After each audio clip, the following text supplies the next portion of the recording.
Hello, everyone, and welcome to another edition of Nightly Scroll. I'm Haley Carania. Thank you so much for joining me this evening. If you want to join everyone in the chat, just a quick reminder that you have to do it on Rumble. We are Rumble exclusive across Silverlock, so rumble.com/Haley will bring you to the Bongino Report channel. Make sure you're subscribed there so that you never miss a show. If you can't watch live at 6 p.m. Eastern Time, I get it. You can watch later on whenever you have time, or you can listen on your favorite podcast platform, Apple Podcasts, Spotify. It helps out if you go leave 5 stars, leave a nice review. All of that helps me. So I appreciate all of you so much.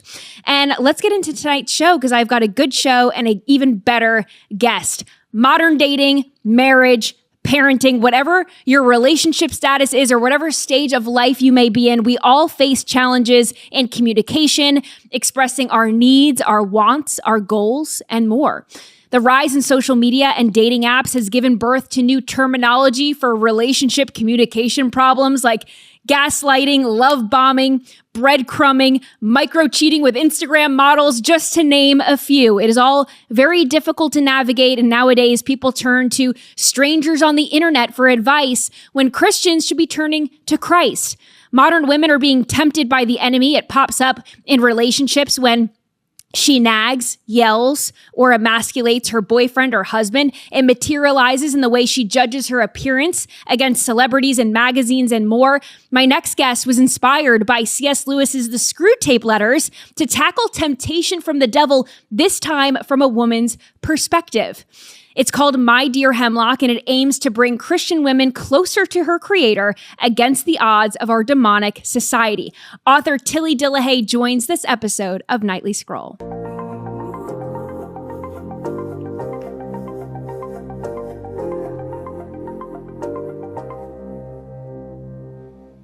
Tilly, thank you so much for joining me. I'm so excited to have this conversation with you. I'm so happy to be here. Thanks for having me on. Of course. And I want to talk about your book. We're going to get to that in just a second. But for my audience who might not know you, you're a pastor's wife. How did you meet your husband? How did you find yourself in Christianity? What does your journey look like? Well, I was raised in a Christian home, and I was one of 7 siblings. So it was a really sweet conservative family that I was raised in.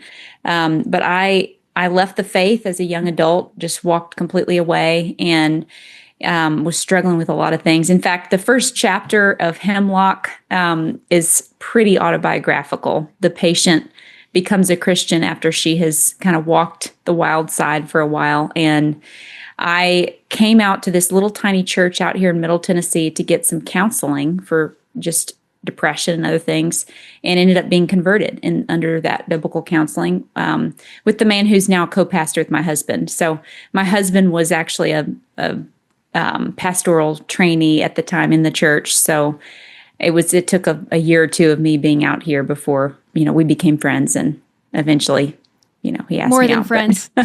Yeah, that's right. He actually wrote me emails before anything else. He was answering theological questions for a while, and that's kind of how we became close. But well, yeah. That's a beautiful way to get to know someone, and at least you know that they have the right intentions and you have the same morals, right? That's one of the most important things that you can have, that common ground going into a relationship. So you homeschool your 4 children. So how did you come to that decision? Was that something that was an easy decision for you? Did you always want to homeschool?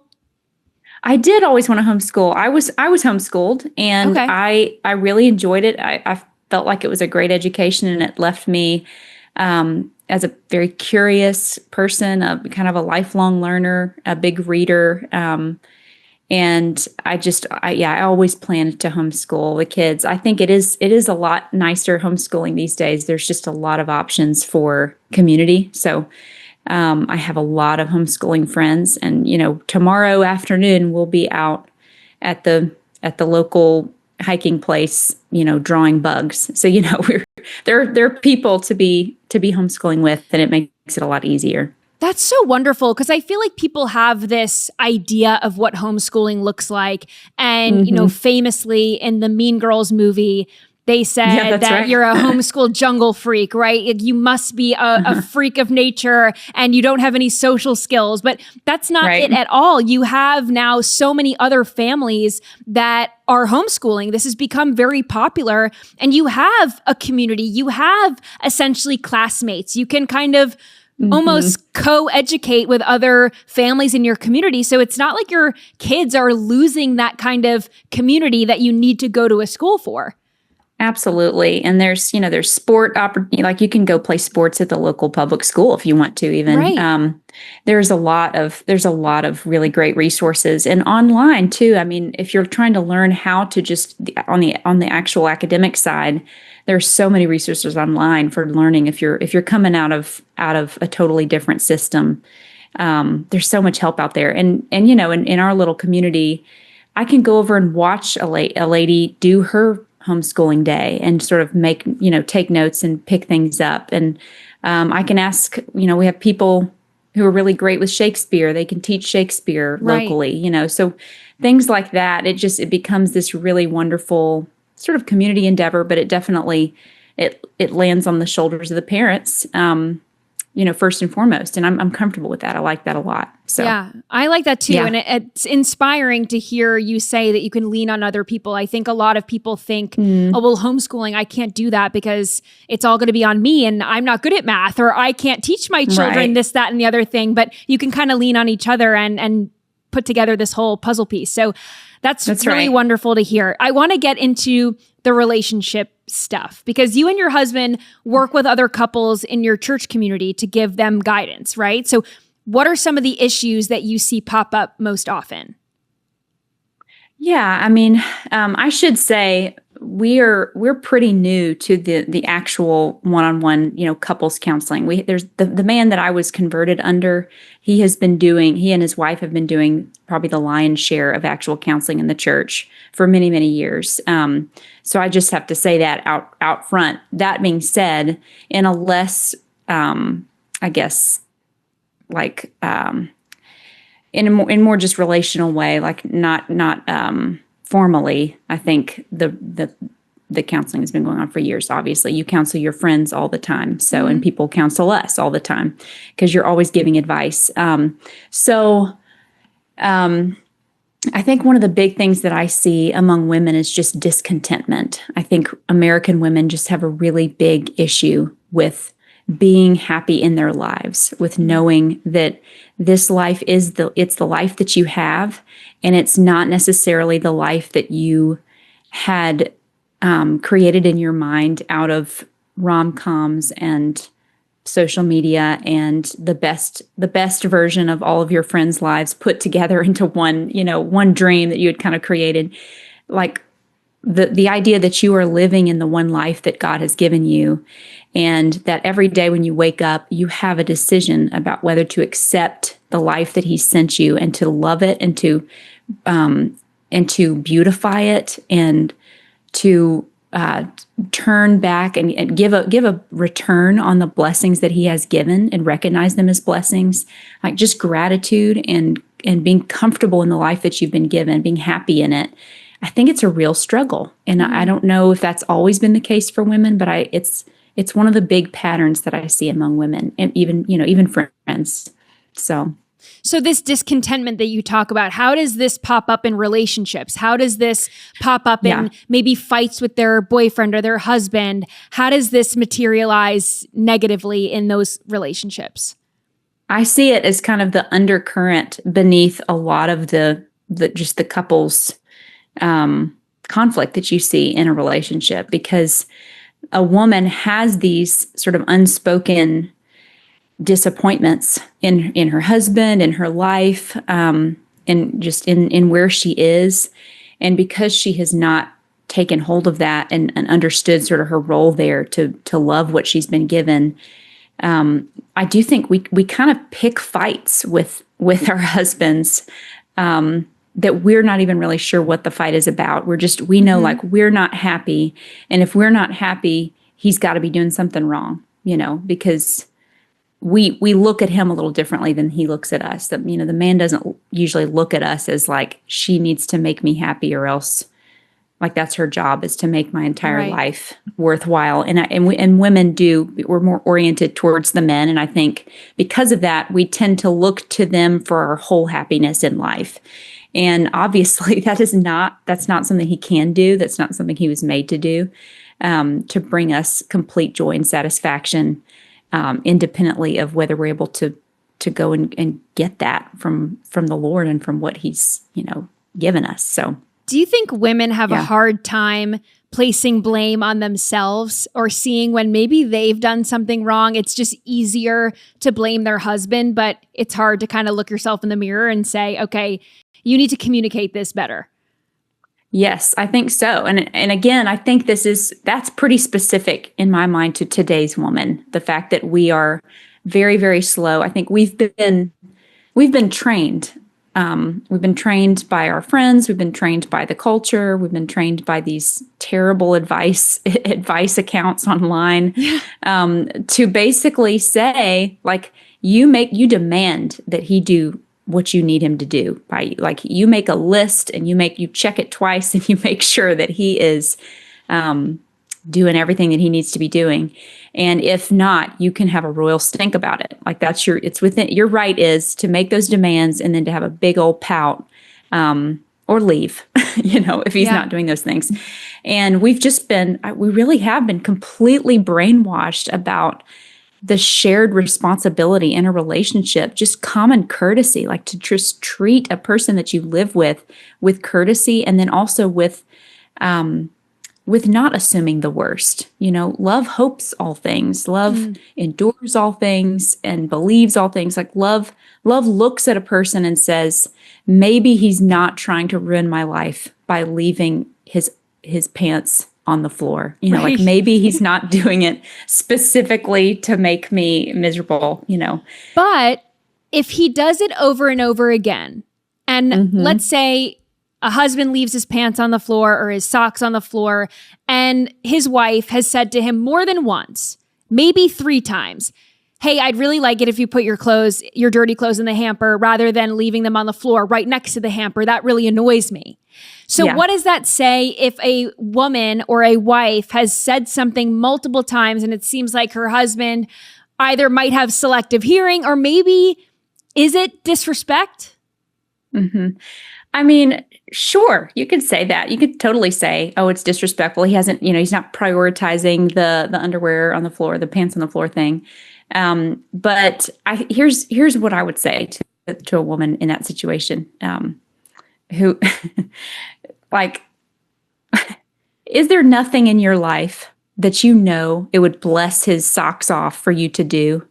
Is there anything in your life that for a fact he would love for you to start doing this thing or stop doing this thing, and you just haven't done it because it's like it just hasn't risen to the very top level? Of course there is. Like, of course there is something in your relationship that you do that is irritating to him, and you may keep doing it forever because you may never be mature enough to stop doing it. I don't know what it is, but I'm just saying, like, this is basic, just human understanding that people aren't perfect, and moreover, I would also say that with a man, constantly reminding him to do something is about the least motivating thing that we can do as women. Like, it is, if you want to guarantee, unless he's just like really been beat up by you so much that he really doesn't want any conflict, or he is he's like the godliest man ever in this world. He is, if you want to guarantee that he doesn't want to at least pick up his pants off the floor, keep reminding him about it. Do it several times a day if possible, So then what's a better way to go about that? Just to, just let it go? I think it would be great to let it go. For something on that level, like, what is it? What is it worth to you, really? Right. What is it worth? And there has to be more important things. Right. Like, underpants on the floor can't be the most important thing in a marriage. So I tend to agree with that. But you have a choice about whether to sit there and think about that all day, or to think about the, 30 things that you could be grateful about in your husband that he did do today. If he went to work and came home, for instance. If he got, changed the oil in the car last month, like, there are things you can think about. You choose what you think about. You really do. And as women, I think we really don't have a lot of just relational discipline to say, hey, guess what? I can feed myself on this narrative about him all day, or I can choose to feed myself on this narrative about God first, and then about my husband that God has, given me. Right. And you have a choice about that. You don't have to think about the underpants. I think it went from pants to underpants now. We've gone into it's now underwear. It's gotten worse, yes. It's moved, yeah. It's moved. But do you have how does it take a lot of time for you to just put the stuff in the hamper? It really doesn't. No.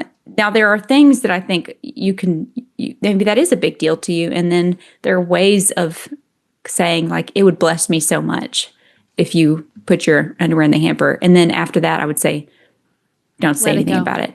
Like, don't say anything. There's no reason. He knows. I think that's good advice. I think it's good advice because we can't just harp on things. You got to pick and choose your battles. So you have written this book, My Dear Hemlock, based on the Screw Tape Letters, but it's about a woman resisting the devil's temptation. So what, in your opinion, are women tempted by the most these days?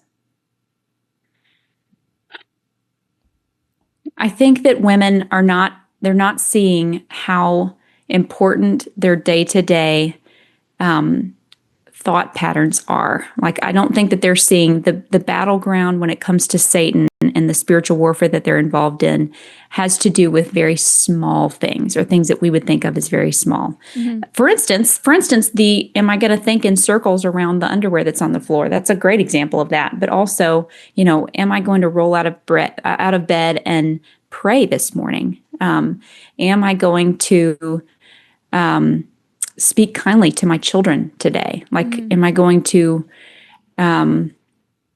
go pray with a friend? When I'm with a friend, am I going to pray with her instead of helping her to worry and helping her to complain? It's these very, very small moments in life that if we build good habits in those areas, I think this is one of the main things that Satan is concerned with in our lives. He is concerned with making a woman into a quarrelsome, unhappy woman. Like, that is a big part of his goal. And I'd say he's doing very well in that. He's definitely having his way, I think, with the American woman. Yeah, I would agree with you. And I feel like something that comes up a lot, I spend an inordinate amount of time on my phone, and I do it for my job, but it's bad too. And I see a lot of relationship advice, good and bad. I see a lot of just discourse, and something that comes up a lot is weaponized incompetence. Mm-hmm. Women feel like their husbands might do household chores incorrectly so that they're not asked to do them ever again. Is there any truth to that? I mean, I don't know, maybe. Even if it's not like he's consciously saying, I'm going to do a bad job, so I don't have to do this anymore. He could put more time and attention into it probably than he does. I guess I would just say, like, why is that? Can we reframe this question a little bit and just ask ourselves, like, first of all, do we have any belief at all that there is a difference between his responsibilities and our responsibilities? Mm-hmm. Can we back up a little bit and even ask that question? Like, are we trying to literally split all of the responsibilities in our marriage right down the middle? And if that's the case, how is that? I mean, we can do that. We sure can. In fact, many couples do. And yet, does that produce a happier wife? Like, does it actually produce a happier wife? If you say, okay, I'm going to go to work for this amount of time. You're going to go to work for this amount of time. We'll split the bills. We'll split the time with the kids. We'll take turns on who's putting who down at night. We'll take turns on who's cooking and who's cleaning. We make sure that we have absolute overlap in what our skills are, in what our responsibilities are. It's totally possible to do that math, but I think what it results in is a nitpicky couple that is just constantly looking at each other, being like, "You are not pulling your half," and I don't think that's how marriages have worked historically.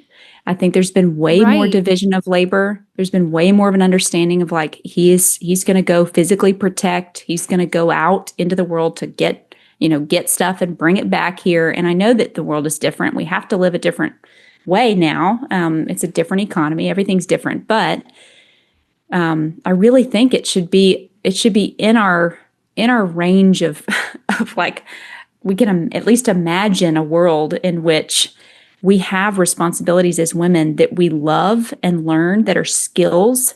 Clean is not the only skill, but it is a skill, that we can learn to love some of these homemaking responsibilities again and really lean into them because they're important and because we can actually love, that life. So, I don't know. I think that's probably pulling things even further afield than someone online who's talking about weaponized incompetence. This may be not what they're wanting to talk about, but I'm just saying it might be what we need to talk about. I want to take a quick break to tell you about tonight's sponsors of the show. Summer is here, and so are those visible dark marks, sunspots, and other blemishes that the sun leaves behind. Until now, the dark spot corrector from our friends at Genucel helps visibly fade away dark marks, sunspots, scars, and other signs of discoloration all over your skin. Formulated with patented LumiSkin, a revolutionary new ingredient, and Genucel's legendary base, shown to help visibly reduce age spots, sunspots, and even uneven skin tone for a brighter, more youthful look. You will be amazed at how quickly you will see results. And you can now enjoy your summer sun, beach, and barbecues without those pesky spots. As always, you will see results or your money back, no questions asked. Right now, you can get your dark spot corrector with every Genucel complete skincare package for over 70% off. Plus, you can enter the promo code SCROLL at checkout for an extra discount.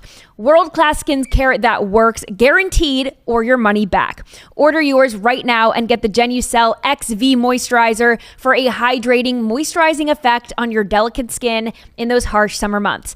Genucel.com/scroll, Genucel.com/scroll. Visit Genucel.com and get a free spa box with 2 bonus gifts and free shipping. Genucel.com/scroll, Genucel.com/scroll. I also want to tell you about our friends, Masa Chips. Did you know chips and fries used to be cooked in beef tallow up until the 1990s when big corporations switched to cheap processed seed oils? Today, seed oils make up about 20% of the average American's daily calories. What? And recent studies have linked seed oils to metabolic health issues and inflammation in the body. Well, Masa has decided to do something about it. They created tasty and delicious tortilla chips with just 3 ingredients and no seed oils. Not only do they eliminate the bad stuff, they taste great, they are filling, and the best part is I don't get that heavy, sluggish feeling after I eat them. They're good for you. It's hard to find snacks to keep around the office that are not ultra processed or unhealthy. Masa takes care of that, and we go through these Masa chips so dang fast. So Masa Chips is beloved by our tens of thousands of customers and has been endorsed by industry-leading health and nutrition experts. Ready to give Masa a try? Go to masachips.com/scroll and use code SCROLL for 25% off your first order. That is masachips.com/scroll and code SCROLL for 25% off your first order. Yeah, well, you brought up a good point about the world being so different now. If we talk about relationships decades ago, the woman really she was expected to stay at home, and she did. And we were biologically wired to be moms, and we are biologically wired to do these things. I want to be a mom. I want to be married. I want to be a mom. I'm working, but my goal in life is to be a mom. And a lot of my friends, because we were talking, or you were mentioning earlier about splitting responsibilities, and the world does look very different now. And I would consider myself a conservative woman. I'm a Christian woman, but I don't look like the traditional Christian woman. I go to work every day. I work very hard. A lot of my friends, they are, they're working, and they feel very burnt out because they're married, they're moms, they're expected to split date nights, split rent, split the mortgage, utilities, other costs. They're also expected to keep the house together, make dinner, raise the children. So what's your advice to women? Because in these 50-50 relationships that really end up being more like 70-30, it seems like the responsibilities of the woman has changed, but the responsibilities and the expectations of men have changed less. Yeah, I totally agree. I think it really depends on the situation as far as like, how did they get into this place where she's got to both pull his weight and also pull her own weight. and and again, it's like, well, on paper, well, what we decided is we're both going to work, and then we're going to split everything at home.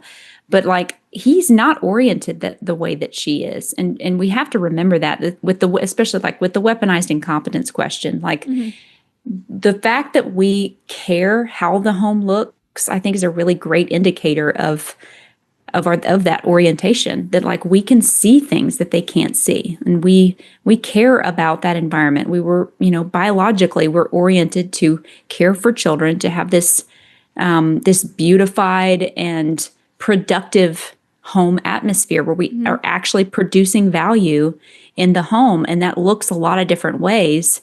But if we try, I think even Christian women, we've decided to ignore that part of us that is oriented towards the home and try to somehow reverse engineer this kind of having it all lifestyle. And I don't think it's not possible to have it all. Like logically, it's not possible to have it all the way that we've been told our whole lives. We watched our moms try to have it all. We were latchkey kids, and we saw the burnout, but no one ever told us like, hey, this is not the way it has to be. Like you could downsize, and maybe you could live on one income, Right. or maybe there's a way to do the work that you love in a different season or in a different way. And you don't have to go live a man's life and come home and try to live a woman's life in whatever, 2 hours is left over. Yeah. It's just, I do think we're reaching for too much, and we're doing a lot of things poorly. And I think what's sad is that when women are juggling all of these things, something's going to give at some point, and you can't let that be your family. You can't let that be your marriage. You can't let that be your kids. So these are things that are so much more important. Like if you asked a working woman, what's more important, your life at home or your job? Most women are going to say my life at home. I mean, 100% is more important. Oh, yeah. But because of the financial state of the world, women feel like, and I think a lot of men, they want to be, hi. Speaking of, some people got home a little early. Hey guys, I'm still interviewing. Can you read to her a little bit?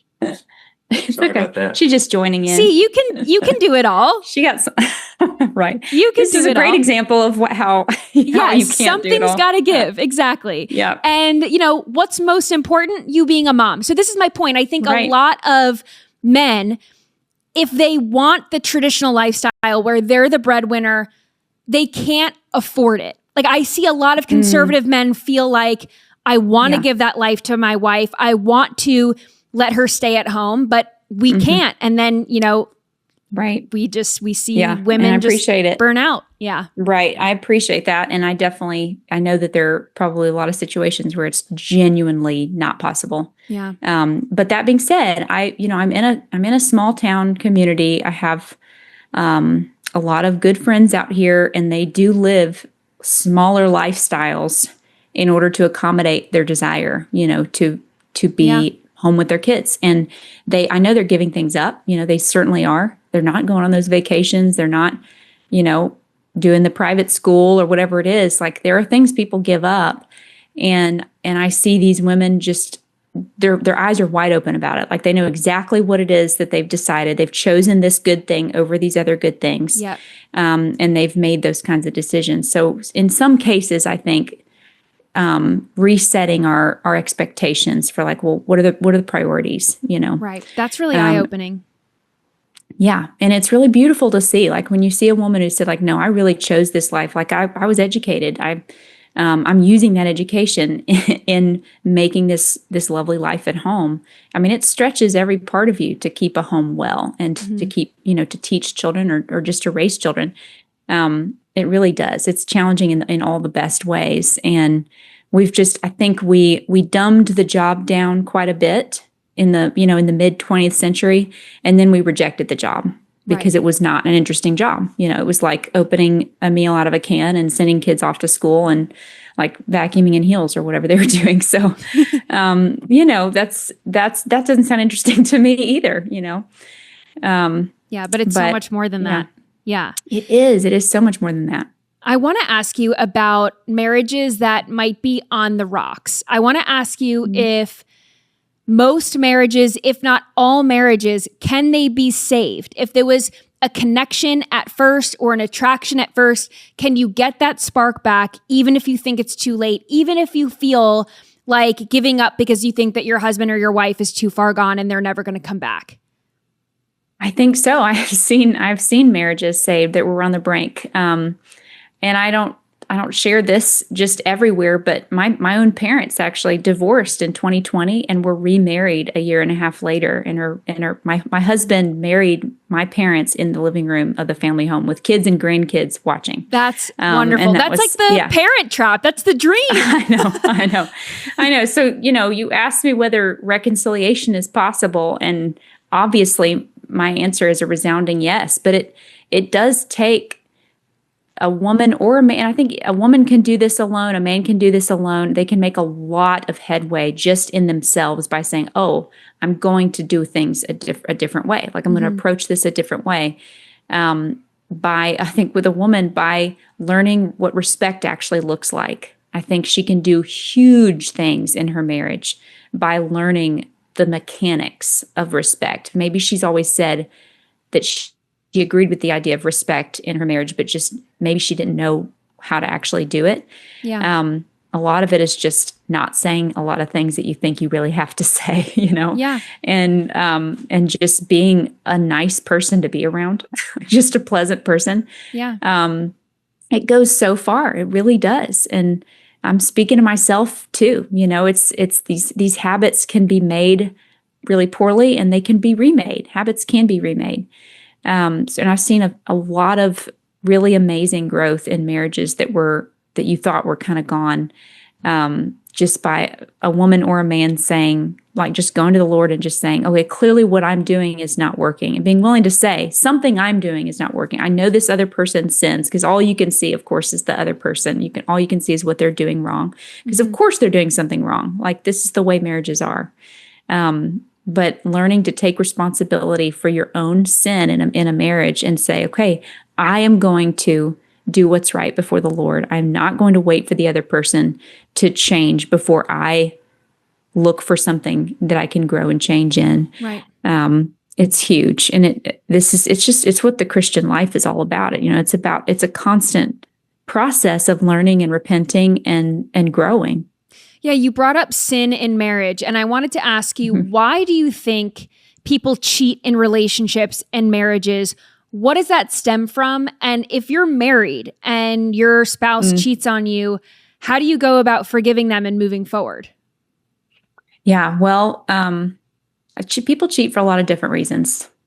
People cheat because obviously there are a lot of times you could say they cheat because they're in a loveless marriage. They're lonely. They're cold. I think I heard I don't know how they could get this data, but I heard one time that when men cheat, they usually cheat with women who are less attractive than their actual wives, just like on an empirical level. And that's not what we would think. We would think, men cheat because they see someone who's younger or more attractive, and they decide, I'm going to go for this person.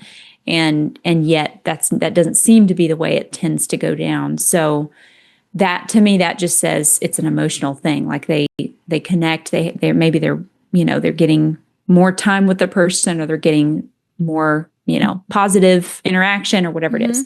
That's one reason.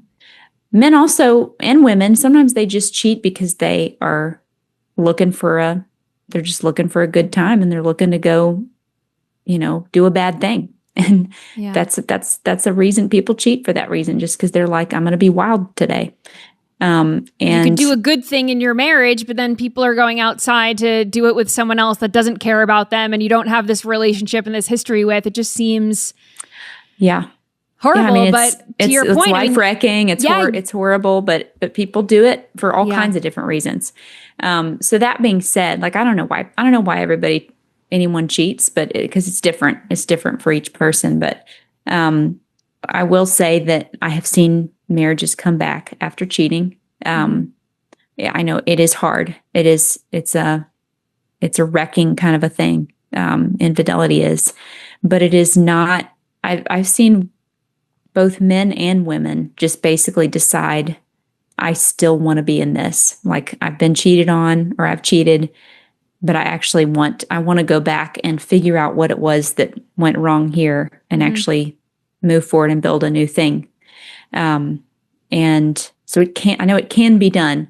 I know that there are also situations where they have cheated and they've got a foot out the door and they're headed to this other relationship. Like, they are not going to be participating with you in fixing, the relationship. Yeah. But, be creative. Like, the creativity of a woman who has decided to go in and think outside the box in terms of just her relational power and the kind of relational power that a woman has, it's shocking. Like, there's so much creativity involved in a woman who decides to go in and make beautiful something that was ugly.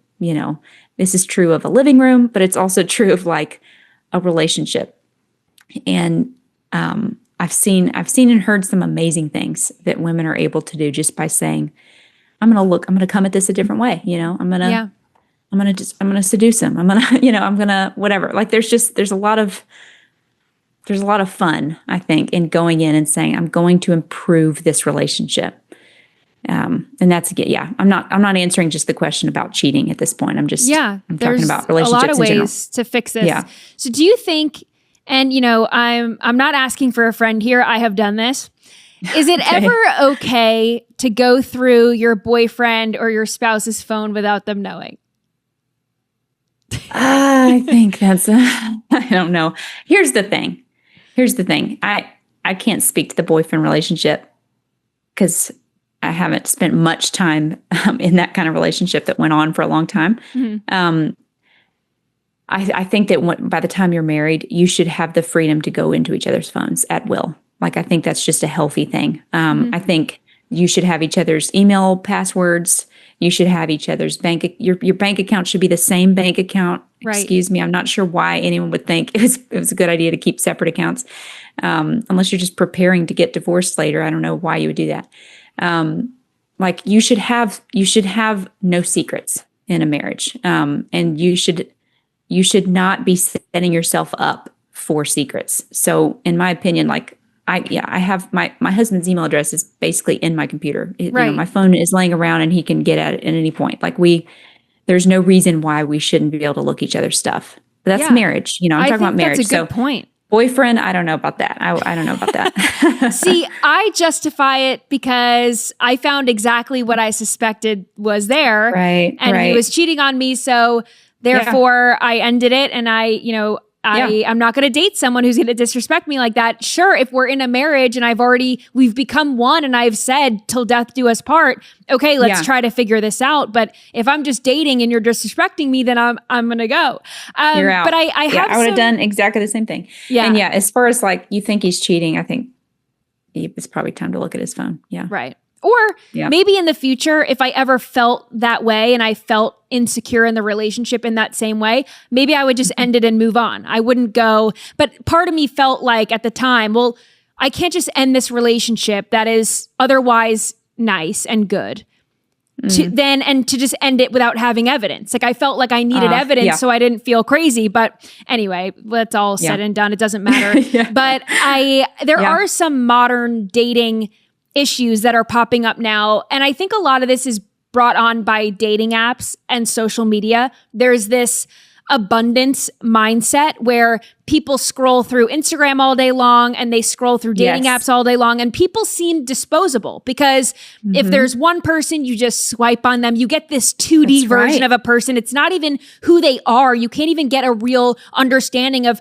what their morals are and what their values are and who they are as a person. You just get a few photos and maybe some prompts, and it's really not a good way of seeing who this person is. But we're so quick on the other side of the phone to just say like, yeah, no. And it's all based on looks. So it's very surface level. What would be your advice to a modern single to combat this disposable mindset? Well, I think that you should give nice guys, nice, normal, steady guys a shot. Like, I think if there's any, I see men being picky too, I really do. But I do see women basically overestimating their staying power in terms of like the marriage market and just being like, I don't know, they look at they look at all the wrong criteria, I think, when they're deciding who to be in a relationship with. This description, of the scrolling, like, I think you're spot on there. Like, that is so the problem. The problem is that we think we are consumers and we can go to the store and go to the spouse market and decide, the color and size and material and, pick out a spouse. And people are people. First of all, when you get married, you are going to have to overlook some stuff. Like, you are going to have to make some compromises, no matter who you marry. That's going to be the case. But I think for women especially, we have really long lists of what we need in a man. And I think a lot of the things on those lists are nonsense, are just unnecessary things. So I think we should shorten our lists and focus in on the steady guy who's going to do what he says he's going to do, maybe isn't as flashy, and is a Christian man who you can trust, Yes. And go forward and get married. So those are some good qualities, right? Someone who's dependable, a Christian man. What are some qualities that you would say would deem someone not marriage material? Someone where this is a red flag, this is a deal breaker, this is someone that you should not go forward with? I would say anyone who's like pushing the limits with you physically, where you've set up some standards and parameters. Anyone who's wishy-washy about the things of the faith, or major theological issues, I think that would be it. The stuff about like how you're going to conduct your household. Are you going to do this family unit with the the stay at home, or the male kind of male led home? Like, that stuff is big. You got to decide how you're going to do those things. And I would say a liar. If he's a liar, cheater, you got to check his phone up. That's probably a no-go. So, that's good advice. It's definitely good advice. Yeah. Is initial attraction to a partner important, or should people enter into relationships hoping and also knowing that attraction grows? I got into a relationship based after many other relationships that were full of attraction and full of all that stuff. I came to a point around the time I was meeting my husband where I realized you are looking at the wrong things, and it's leading to bad relationships, that aren't great. And so that the Lord prepared me in the perfect way to see the good in my husband, Justin Dillehay. When I met him, I was not attracted. He was not good at talking to women. He had a plan for his life, like he was headed in a direction, but he was super awkward with ladies, with me even. And, that was off-putting for a while. Like, it was off-putting for a good year and a half, like going into the dating relationship even. I was like, okay, I think I can see how this could grow. I think this is the kind of thing you marry on, like the kind of thing I'm seeing in this man. Yeah. But I am not butterflies and rainbows excited, and in the way that I have been in the past. So to me, there was a moment where I was like, maybe the way that I've been thinking about this has been wrong, and you can walk into a relationship based on respect, right, and see how that other stuff comes. And let me just say, like, when you have a dating relationship where it wasn't the most fun thing in the whole world, it's just an uphill climb from there. Like, I mean, it's just everything's up from there. It's all it gets better and better. So like the enjoyment, the fun, the laughter, all those things have grown literally year by year since our dating relationship. But that was because there were mutual values, and I had to be ready to say, okay, I'm not trying to marry Hugh Grant. I'm trying to marry a Christian man who wants to walk into the kind of life that I'm envisioning, Yeah, that's wonderful. Yeah. Are husbands supposed to find their wives, or the other way around? I get a lot of dating advice, some good, some bad, and even men will say, how hard to go after them. I like when a girl makes the first move, but is that how it was intended to be? It depends on what you mean by the first move, I would say. Like if I don't think it's a great pattern to set for a relationship that you would ask him out, be the person Right. to ask him out. But a smile from across the room is an invitation, and a man would see that probably as a move, a kind of move.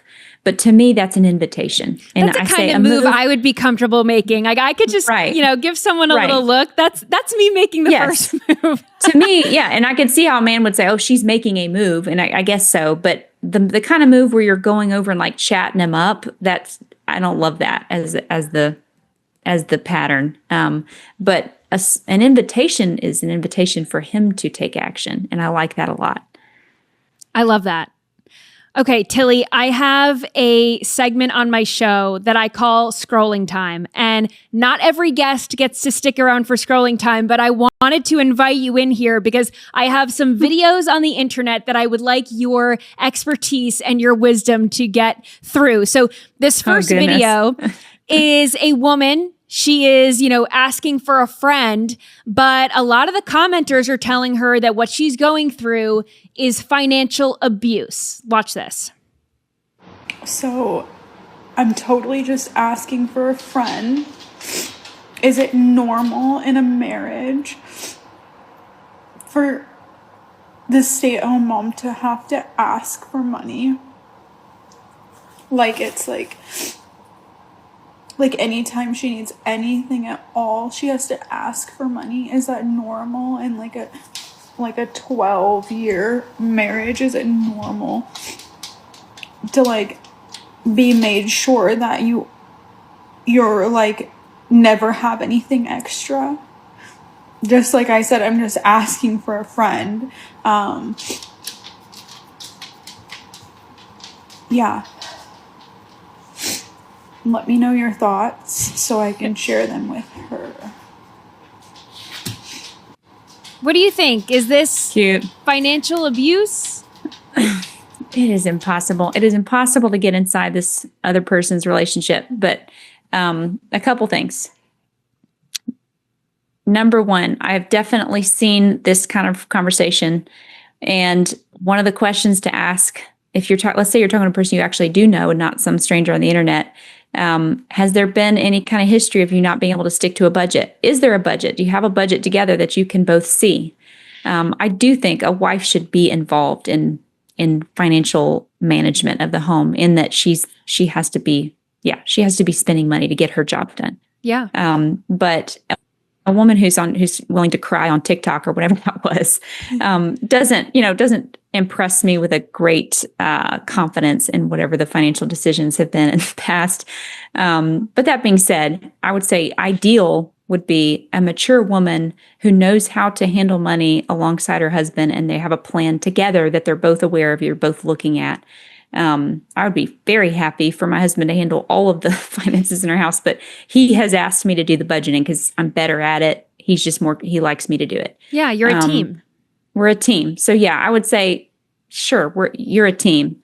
But if a woman knows, I have trouble overspending, or I have trouble, just grabbing stuff that we don't need, then it would make sense to me that he might want her to carefully budget everything that she's spending. It also says I don't a know lot. what asking for money means in that situation. Right. Because it's really, you shouldn't have to ask for money if it's your money pooled together. But maybe Right. they are in a relationship where they have separate bank accounts or something like that. But, well, I guess that doesn't really make sense. But this says a lot about her communication style, to our point earlier in the conversation. She's not really coming to her husband asking him, hey. And this whole asking for a friend thing, oh my goodness, so it's so annoying. Very immature. So yeah, right. So you're just like, okay, if this is the level of maturity we're dealing with here, then I already have some questions about whether you're able to handle money well. And maybe your husband does too. All right. So this but goodness, go ahead. rushing to do the labeling, like the labeling is so destructive. Like the online label, the need to say, oh, this is weaponized incompetence. Oh, this is emotional abuse. Oh, this is, the labels. We've got to stop with the labels, people. Yeah. Oh, I agree with that. So this next one is a video from Hallmark. Well, it's not from Hallmark, but it's at the Hallmark section of the card aisle in, a convenience store where there's all these cards. And, when you go to the card aisle, you might be looking for a happy birthday card or a sympathy card, but these cards are for your work husband and work wife. Watch this. So this girl says, who approved this? For my work wife, for my work husband. I finally found someone to be inappropriate with. Company is on a mission to ruin people's lives this Valentine's Day. That's the only possible explanation. I love it. I love it. I'm here for it. So I can't. Oof, this pains me. Oh man. Okay, yeah. That is a great idea. You should formalize your relationship with the person at work that you already are too close to, clearly. If you've found a person who's just as inappropriate as you. Oh, my goodness. Yeah. I feel like Hallmark might be normalizing cheating or even micro cheating because it might not be a physical relationship at work. But if it's an emotional relationship at work, I think their respective spouses would be very rightfully jealous in that situation. Do you think that if you are married, you can have a platonic friendship with the opposite sex?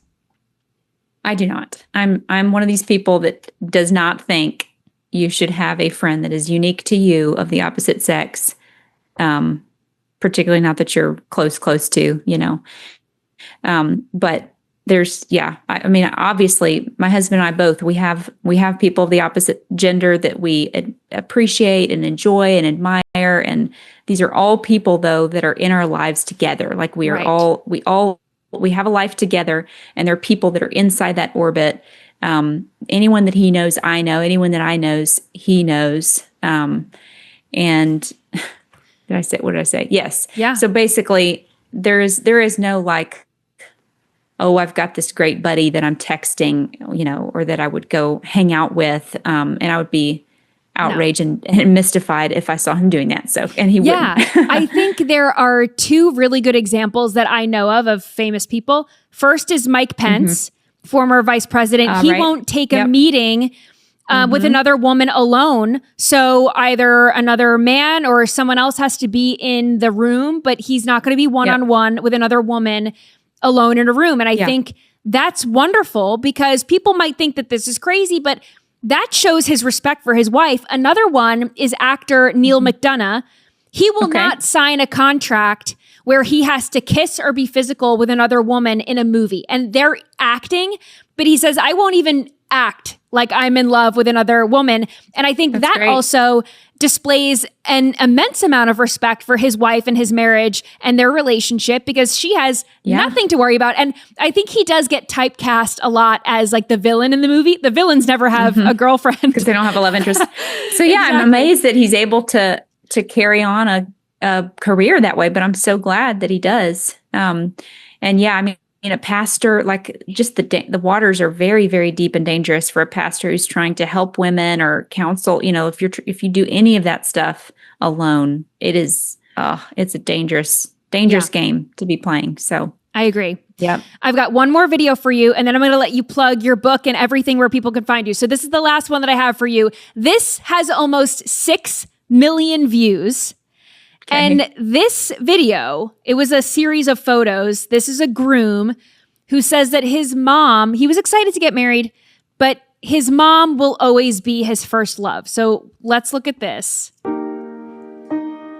Were you excited to get married? Yes, but she will always be my first love. I don't know.